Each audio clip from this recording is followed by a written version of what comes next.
Hey everyone, welcome back to the channel. Today we're actually going to be taking a look at this trailer dolly from Harbor Freight. I've got my EastonMade 916 and that wood splitter is about, well, a little bit over 2,000 pounds. You can pick that thing up by the tongue and kind of move it around. It is a lot of weight there to have to do that. Once you raise it up so high, it does get balanced. But man, if you've got anything, you know, obstructing the tires, you know, a good sized piece of bark or something like that, and you're trying to move that, then it does tend to run into some trouble.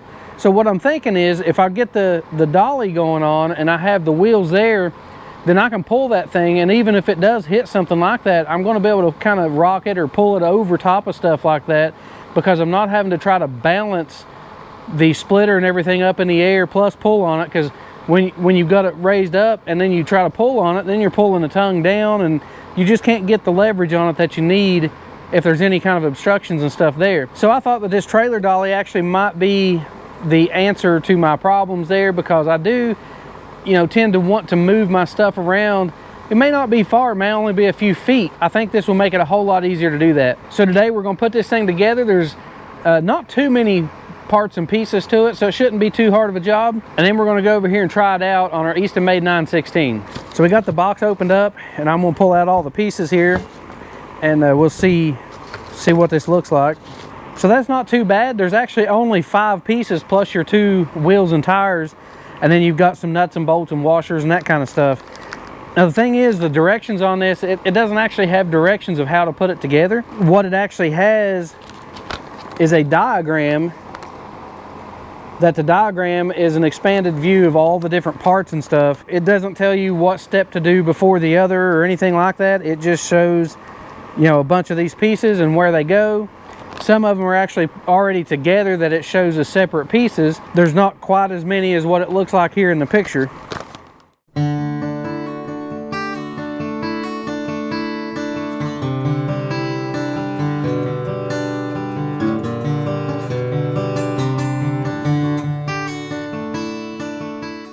So what I've done here is actually grouped together the bolts and the nuts, washers, and lock washers pretty much into the groups that look like that they're the size that fits, plus the washers and the lock nuts and stuff. That way they're grouped into what matches up with the number of bolts.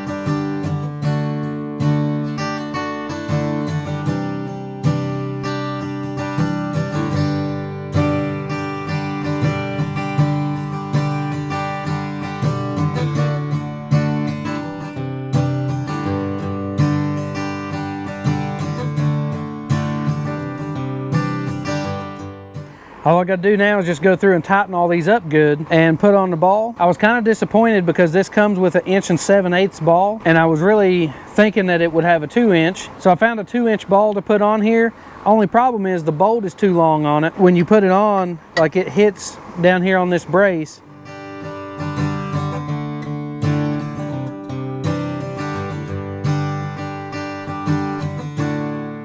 That bandsaw makes such a nice cut. So our bolt is plenty short enough now to clear this cross member down here.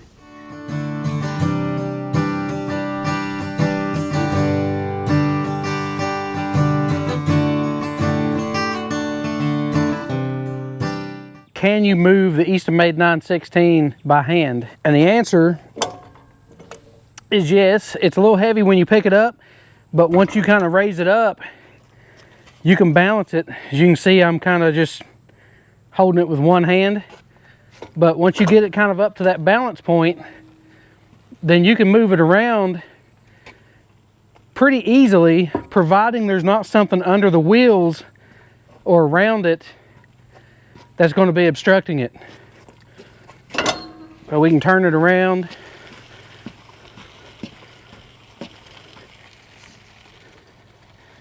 move it wherever we need to go. It's just a little heavy picking it up, but like I say, once you kind of raise it up, it'll hit that balance point, and it's really kind of easy to maneuver. But the machine does weigh over 2,000 pounds, and if you get a chunk of wood or bark or something around these tires or behind a tire, then it gets very difficult to move. Even at that, I decided that I'd like to make it even easier to move, so that's why I went ahead and got this trailer dolly. Let's hook this thing up and see how it goes. So we're pretty close right there. We just got to lower it a little bit. I'm gonna go ahead and just set all the tongue weight on the dolly so I can rotate the jack up out of the way. I'm gonna lock it down just to make sure that it doesn't want to try to come loose.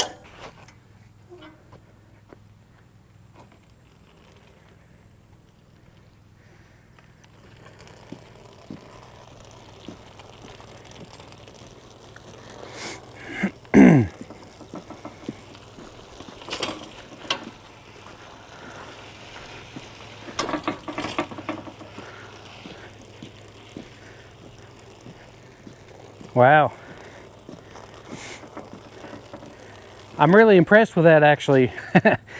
That's something that this definitely makes this a lot easier to move it around. It's easier to pull it than push it, especially if you do have a few obstacles in the way. When I crossed these lines in the concrete, I was actually turning whenever I went around that one and it went over it okay. You can feel the dolly flex just a little bit, but it's supposed to be rated for 600 pounds. I know that if I can raise the tongue of the splitter up myself by hand, that it does not have a 600-pound tongue weight on it. This is going to make maneuvering this thing around the concrete so much easier. I would imagine if you were on a pretty flat surface on gravel or something, it'd be kind of the same way. It rolls really easy. You can feel the weight there when you get it started, but once you get the momentum going, it actually goes really easy.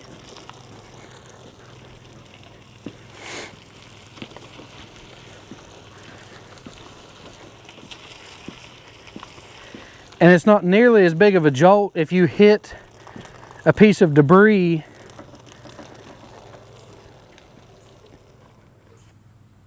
as it is whenever you're trying to hold it up and balance it up in the air. When you're trying to balance the tongue of this up in the air and you hit something and it jerks it, then it really works you out, and really, you know, really is actually kind of tough to do that. So like I was saying, if you have all smooth surface all the time, it's not a big deal. But if you do have those debris and stuff, then it could cause you some problems, and it could be a lot more difficult to do. Getting it going backwards, it's a little harder to push. But again, once you get it going, you can steer it where you want it to go. You can cross these uneven surfaces, put it right where you need to go to with it. And before, crossing surfaces like that actually did pose a little problem, especially if you didn't already have a run at it.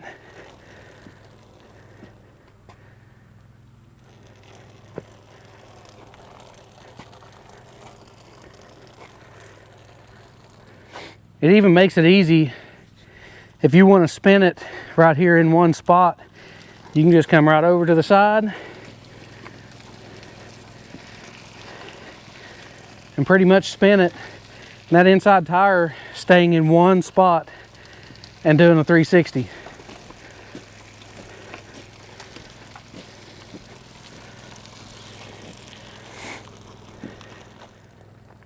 And then you can just set it down on the stand when you're done moving it, and that'll kind of rest it in place. I like that. It's pretty amazing what a difference an extra set of wheels will make in the maneuverability of something. You know, like I say, you can move this splitter around without a lot of problem, but you are having to kind of wrestle that weight whenever you lift it up yourself. Plus, you're tipping it way back, and you're getting the back end of it close to the ground. And I've actually had some hydraulic fluid and stuff spill out of it before doing that. With this way, you know, you're really kind of doing it just like you'd hook it up to a vehicle or whatever and tow it. And it's so much easier just to pull it and not have to hold the weight up and pull it at the same time or push it or whatever. So all in all, I am extremely happy with this purchase. And like I say, really the sole purpose of this was to move this splitter around and to move my conveyor around. I've got a small ATV trailer that I do move around by hand quite a bit. I may end up using this because, again, it just make it that much easier. But the big trailers, like the PJ 7x14 dump trailer, I wouldn't even attempt that. In fact, it takes a 2 5/16 ball, where this has just got a 2-inch ball on it. The 16-foot PJ utility trailer, it's the same way. You know, if I parked it on concrete, you could probably move it around without much problem. In fact, the weight of that trailer is about 2,000 pounds. So I would say that you could move it on flat surfaces and stuff just as easy as what this splitter moves. But to pull it in the driveway or on the yard or something like that, it's just too uneven ground around here, and I just don't think it'd be feasible to do that. But like I was saying, I really couldn't be happier with this. The real test is going to be how well it holds up over time. I'll try to keep you updated on future videos.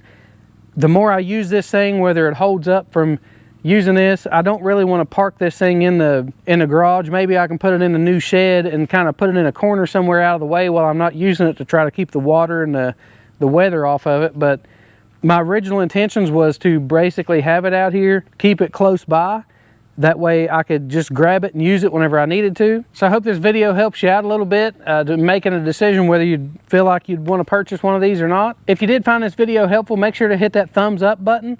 That really helps out a whole lot, letting YouTube know that you enjoyed it. Also, while you're there, make sure to hit the subscribe button. Follow along with us for all the projects and stuff we have going on around the property. Hit that little bell icon so you'll get notifications whenever we upload new videos. And thanks for watching.